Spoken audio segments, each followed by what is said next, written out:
इस तरीके से लिखते हैं। पत्र तो आप जानते हैं, जब हमें किसी को अपनी कोई बात कहनी होती है तो हम पत्र की सहायता से उसको वो बात पहुंचा सकते हैं। आइए पढ़ते हैं। पारस्परिक संदेश भेजने में हालचाल जानने के लिए हम प्राय क्या लिखते हैं? पत्र लिखते हैं। पत्र बेटा दो प्रकार के होते हैं, औपचारिक पत्र होता है और अनौपचारिक पत्र होता है। औपचारिक पत्र किसे कहते हैं? इसके अंतर्गत प्रधानाचार्य जी को प्रार्थना पत्र, किसी अधिकारी को पत्र, किसी संपादक या समाचार पत्र को आदि पत्र लिखने आते हैं। जब हम किसी हायर अथॉरिटी को पत्र लिखते हैं तो वो आते हैं औपचारिक पत्र में। अनौपचारिक पत्र में क्या आते हैं इसके अंतर्गत? व्यक्तिगत पत्र, जैसे मित्र संबंधियों आदि को पत्र लिखना, शुभकामना, बधाई पत्र आदि आते हैं।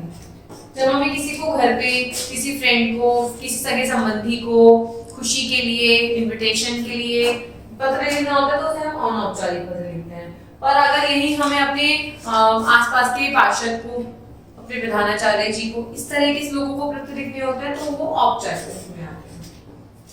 आगे दोनों ही प्रकार के पत्र दिए गए हैं, इन्हें पढ़कर हमें खुद लिखना सीखना है।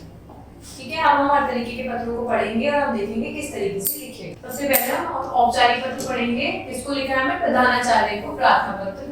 प्रार्थना बोलिए पत्र शुल्क क्षमा के लिए। ठीक है, सबसे पहले हम लिखते हैं सेवा में, फिर प्रधानाचार्य जी, फिर हमारा जो भी स्कूल है उसका नाम, जो भी जगह है वहां, फिर हम लिखेंगे विषय उसका, शुल्क क्षमा के लिए प्रार्थना पत्र। कि हमें जिस भी विषय के बारे में उनसे बात करनी है पत्र में, पत्र के अंदर, तो उसका हम एक विषय लिखते हैं। फिर हम लिखेंगे महोदय, सविनय निवेदन यह है कि मैं आपके विद्यालय में 5वीं कक्षा का छात्र हूँ। हम बताएंगे कि हम कौन है, कौन सी कक्षा में पढ़ते हैं। सबसे पहले देंगे हम अपना इंट्रोडक्शन, अपना परिचय, फिर अपने पापा का नाम, पिताजी का नाम बताएंगे, उनके बारे में बताएंगे कि वो क्या काम करते हैं। फिर हम अपनी प्रॉब्लम रखेंगे कि मेरे पिताजी की मासिक आय 3500 रुपये मिलती है, इसी वेतन से उन्हें पूरे परिवार का भोजन, 3 बच्चों की पढ़ाई, व्यवस्था, मकान का किराया चुकाना पड़ता है। मैं पढ़ाई में अब तक हमेशा अव्वल रहा हूँ। उसने बताया कि मैं पढ़ाई में बहुत अच्छा रहा, ऐसा नहीं है कि मैं कम पढ़ाई करता हूँ। मैं अपने पिताजी की मदद के लिए कभी कभी दुकान पर भी चला जाता हूँ। मेरी 2 छोटी बहनें भी पढ़ती हैं, अतः कृपा पाकर मेरी मासिक विद्यालय शुल्क क्षमा करें। तो इस बच्चे ने क्या करा? पहले तो पूरा फॉर्मेट लिखा, फिर उसने बताया कि मैं आपकी कक्षा, आपके स्कूल में कौन सी कक्षा में पढ़ता हूँ। फिर इसने अपनी प्रॉब्लम रखी कि मेरे पिताजी की छोटी दुकान है, मासिक आय कम है, हम 3 भाई बहन हैं, मैं बहुत अच्छा पढ़ता हूँ, पर मेरे पिताजी को अपनी तनख्वाह में से बहुत कुछ काम करना होता है तो वो मैनेज नहीं कर पाता। तो आप प्लीज क्या करें, मेरी जो मासिक विद्यालय की शुल्क है उसको क्षमा कर दीजिए। फिर आपने लिखा धन्यवाद, फिर आपने लिखा आपका अधिकारी शिष्य, अपना नाम, अपनी कक्षा और उसके बाद लिखी आपने डेट। इस तरीके से आपने एक औपचारिक पत्र लिखा अपने प्रधानाचार्य जी को अपनी शुल्क क्षमा करनी। नेक्स्ट देखते हैं, अब हमें लिखना है बड़े भाई के विवाह में शामिल होने हेतु 4 दिन के अवकाश के लिए अपने प्रधानाचार्य को पत्र लिखना। अब आपको औपचारिक पत्र लिखना है, अपने प्रधानाचार्य जी को ही लिखना है, पर विषय गया बदल। आपको अपने भाई की शादी में जाना है और उसके लिए आपको 4 दिन की छुट्टी चाहिए।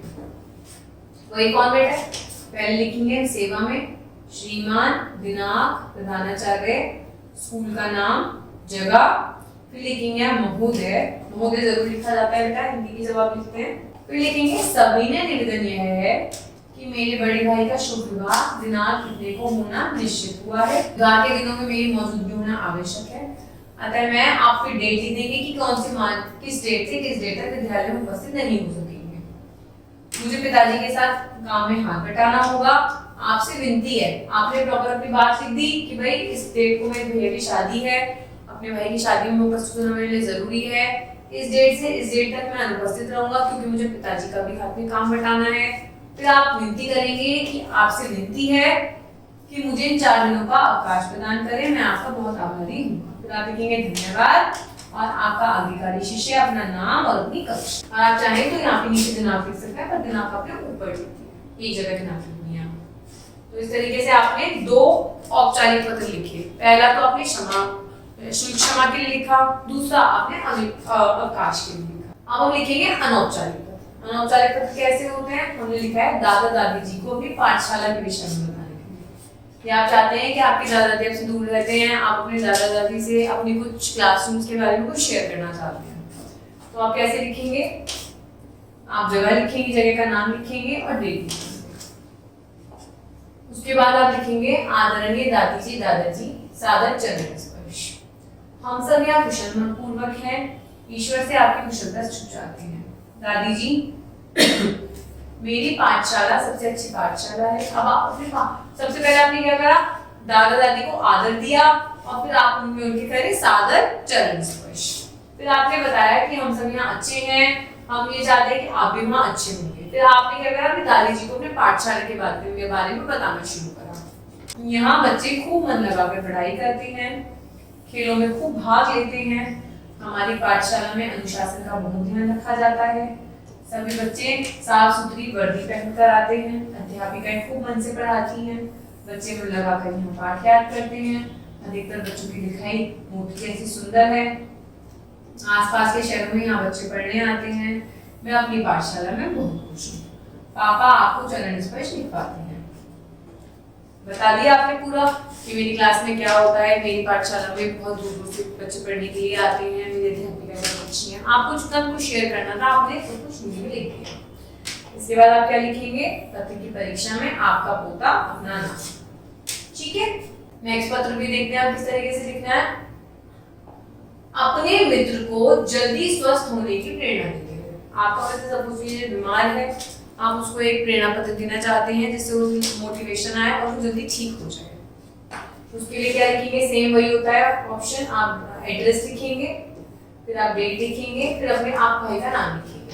प्रिय भास्कर, दादा दादी को आपने क्या करा था? चरण स्पर्श करा था। अपने दोस्त को आप क्या करेंगे? नमस्कार। फिर आप बताएंगे कि मैं यहाँ स्वस्थ हूँ और तुम्हें स्वस्थ होने की कामना करता हूँ। भास्कर, आशा है तुम समय से दवाई खा रहे होंगे, ताजे फल भी खा रहे होंगे।